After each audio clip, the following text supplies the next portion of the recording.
Yep, I do DIY, natural hair, mommy and me, lifestyle content.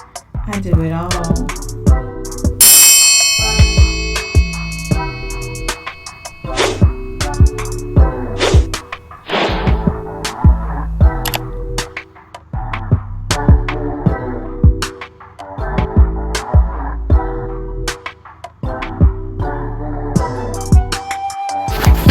Hello angels and welcome back to my channel. It's Ray Savvy and I'm back with another video to help you live your best life in the most frugal way possible. Today's content is going to be how I do my pedicures, and with mostly dollar store products. Okay, these are going to be your in-betweeners when you can't get to the shop to get your toes done.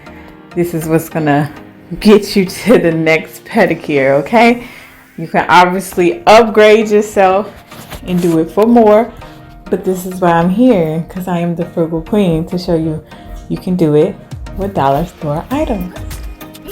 And I also went ahead and made my own scrub using salt and olive oil. And I'm going to be using that in this pedicure as well, with some essential oils for smell. I did not get the essential oils from the pedicure, but I'm not going to talk you all through it. Most of it is self-explanatory. I just want to show y'all what the dollar store pretty much offers. My baby is assisting me through this pedicure, as you all will see when I get into it. So without further ado, let's get into this